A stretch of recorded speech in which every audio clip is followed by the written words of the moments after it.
ces lieux pour pouvoir toucher le maximum de monde, le temps que les secours arrivent ou qu'ils puissent être neutralisés. Donc l'objectif est stratégique, il est multiple.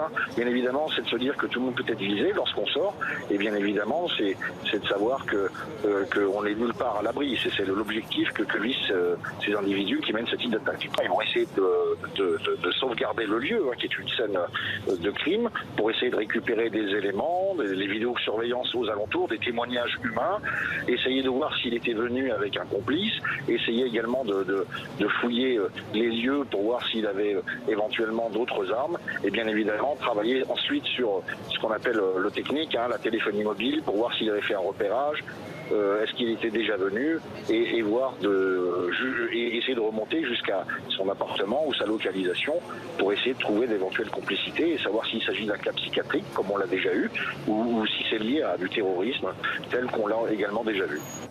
Cécile Olivier, que sait-on du comportement de cet agresseur ce soir ?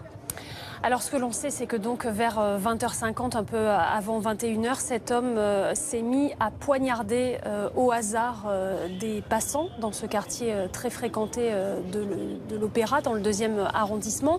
On sait par des témoins que nous avons interrogés, ça nous a été confirmé par des sources police, qu'il sait à un moment, quand il a vu des policiers qui étaient en patrouille, des policiers du commissariat du 3e arrondissement, qu'il a couru dans leur direction pour les attaquer, et que c'est à ce moment-là qu'un collègue de ces policiers, un gardien de la paix, a tiré 2 fois sur cet homme et qui a donc été abattu. À ce stade, c'est la brigade criminelle de la police judiciaire parisienne qui est saisie. Pas de saisine encore des services spécialisés de la SDAT ni du parquet antiterroriste, tout simplement parce que la situation est en cours d'évaluation. Pourquoi ça prend tellement de temps ? Parce que cet homme est, à ce stade, du moins de ce qu'on en sait à cette heure-ci, est un parfait inconnu. Il n'a pas ses papiers sur lui, donc on ne sait rien de son identité, de ses motivations.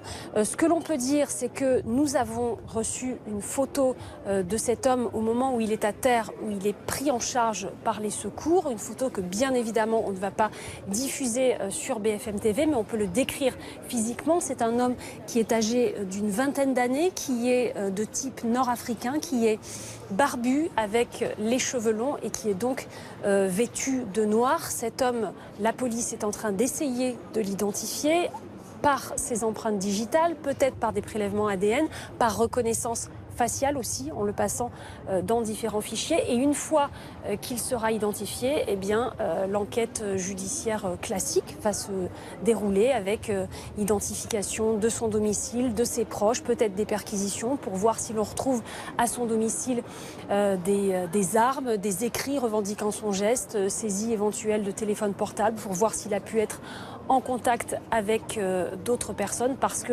l'objectif premier, bien évidemment, dans ces cas-là, c'est de voir s'il a pu avoir des complices. Une cellule psychologique a été ouverte ce soir pour les habitants, les riverains, les touristes du 2e arrondissement qui sont choqués. On va écouter le témoignage de ce jeune homme qui était en terrasse de café lors de cette attaque au couteau. On était au restaurant juste devant la vitre, face à la vitre, un restaurant japonais, et il y avait la queue. Et d'un coup, il y a eu un mouvement de foule, un type qui est passé. J'ai juste eu le temps de voir quelqu'un qui était en sang en passant. Donc on s'est tous mis au sol, peur que ce soit une fusillade en fait. Et donc ça s'est passé. Et une deuxième fois, il y a eu un autre mouvement de foule parce que je crois qu'il est repassé de l'autre côté. Moi, j'ai pas vu repasser dans l'autre sens. Et à ce moment-là, on s'est remis au sol, ne sachant toujours pas ce que c'était. On a compris plus tard que c'était un type avec un couteau, mais moi, j'ai pas vu le couteau. Il y en a d'autres qui ont vu le couteau, mais j'ai juste vu le type en sang. Voilà. Je crois que c'était un type pas très grand, brun, mais c'est tout. Ça a été très très rapide. Mais oui, il y a eu une panique. Tout le monde s'est mis au sol parce qu'il y a eu devant les gens qui faisaient la queue quand même. Ils étaient d'un coup, il y a eu un vrai stress. Ouais.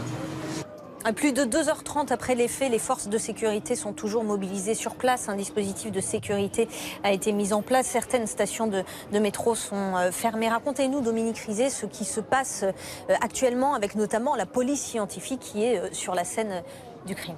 Déjà, vous voyez cette bâche blanche devant nous. Eh bien, la police scientifique, elle se protège. Elle se protège de nous tous, elle se protège du public, des journalistes, pour pouvoir travailler tranquillement à l'abri des regards. Ces personnes que vous voyez en blanc, ce sont des policiers de l'identité judiciaire. Donc leur mission à eux, c'est de prélever des éléments sur une scène de crime. En l'occurrence, il s'agit d'une scène de crime. On ne sait pas encore si c'est un crime terroriste ou un crime, j'ai envie de dire, beaucoup plus commun, de droit commun. Mais en tout cas, on y fait un travail à cet endroit de police scientifique, de prélèvement d'indices. Cécile l'a dit tout à l'heure, Cécile Olivier, on va essayer d'identifier cet homme qui n'avait pas de papier d'identité.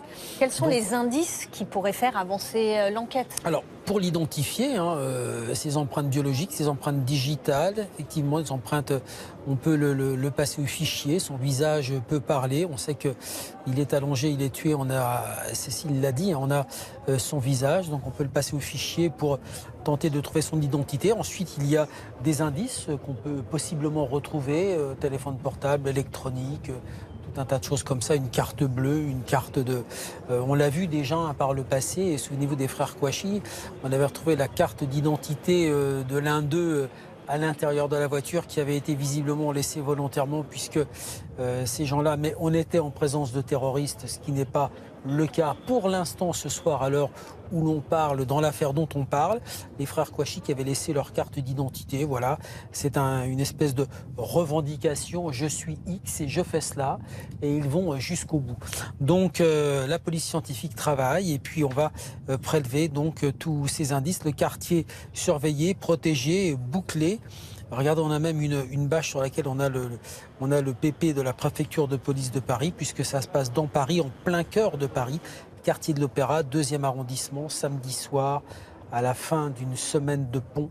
Donc extrêmement de monde dans la capitale, beaucoup de jeunes, on l'a vu, qui étaient à des terrasses, qui étaient dans des restaurants en train de dîner. Voilà, et ce sont des images en direct, notamment de Marion Delpierre pour BFM TV, avec ce dispositif de sécurité mis en place. Parmi les premières réactions politiques, la première réaction d'ailleurs, celle du ministre de l'Intérieur, aux alentours de 22h, Gérard Collomb, qui a salué le sang-froid, la réactivité des forces de l'ordre, qui également donne toutes ses pensées aux victimes de cet acte odieux, comme il le qualifie. Il salue le sang-froid des forces de l'ordre, Dominique, des forces de l'ordre qui sont désormais formées et malheureusement habituées à intervenir lors de ce type d'attaque. Effectivement, on peut saluer nous aussi le sang-froid des forces de l'ordre qui sont formées, qui sont habituées et qui réagissent avec une grande expérience tirée non seulement de ce qu'on leur apprend à l'école de police, mais ça c'est pas suffisant parce que ça n'est que le début,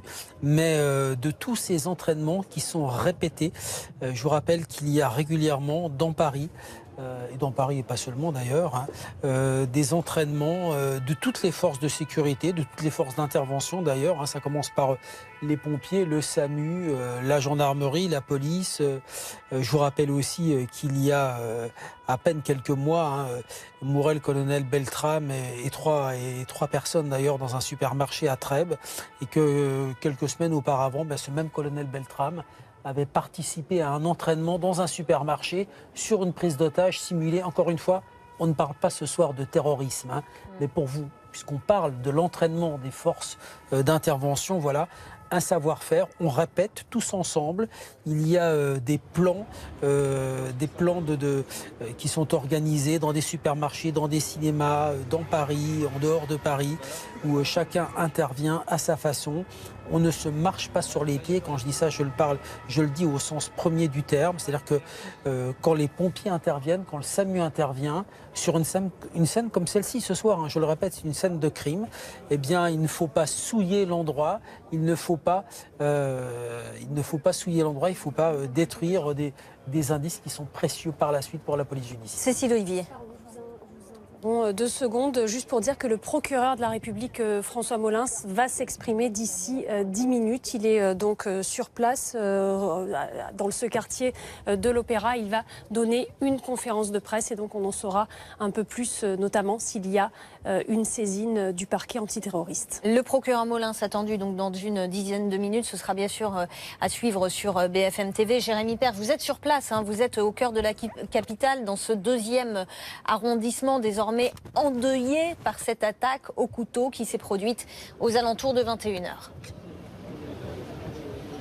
Exactement, et ce que vous pouvez voir sur ces images de Marion Delpierre, eh bien c'est cette bâche de la préfecture de police et puis ce camion CRS, eh bien c'est là où a terminé eh bien son parcours cet agresseur tout à l'heure. Je vous rappelle qu'il a commencé vers 20h50 ici rue de Monsigny. Il s'en est pris à des personnes au hasard. Le bilan est lourd puisqu'une personne est décédée, 2 autres sont blessés plus grièvement, 2 autres plus légèrement et puis 4 autres ont été emmenés à l'hôpital dans un état de choc. Vous le voyez, il y a encore un dispositif très important de sécurité, mais il y a aussi et surtout la police scientifique qui est en train de travailler encore derrière cette bâche. On a vu de nombreux hommes en blanc, habillés en blanc avec leurs combinaisons blanches, leurs appareils photo, en train de relever le maximum d'indices. Il y a beaucoup de policiers donc en train de travailler encore et puis beaucoup de CRS qui sont encore en train de sécuriser la zone. Vous les voyez lourdement armés. Il y en a ici tout autour de cette rue, dans tout le quartier, le quartier qui est littéralement bouclé depuis maintenant près de 2 heures.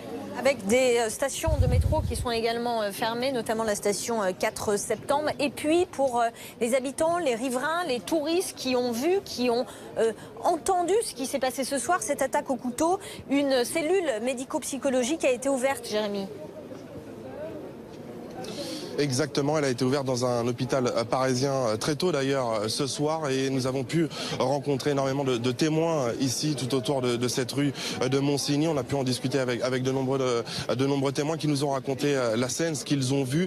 Ils ont entendu des cris puis ensuite des coups de feu. Ils étaient en terrasse pour la plupart. Ils ont vu aussi passer un homme en sang. C'est des scènes qu'ils ne connaissaient pas pour la plupart évidemment et ils ont pris peur. La plupart sont rentrés dans les restaurants. Ils sont restés de longues minutes avant de ressortir, avant qu'ils voient des policiers leur dire que la situation était sous contrôle une fois que l'homme avait été abattu par la police. Des personnes traumatisées pour certaines qui ne comprenaient pas ce qu'il se passait et qui ont entendu donc ces coups de feu, des coups de feu parfois pour la première fois. Ils ne s'en sont pas rendus compte tout de suite, mais ils ont vu après cet important dispositif de policiers qui a été déployé très vite finalement ici sur zone. Des gens qui sont soit rentrés chez eux, soit sont encore dans ces bars en train de discuter entre eux pour évacuer ce qu'ils ont vu, nous ont-ils dit.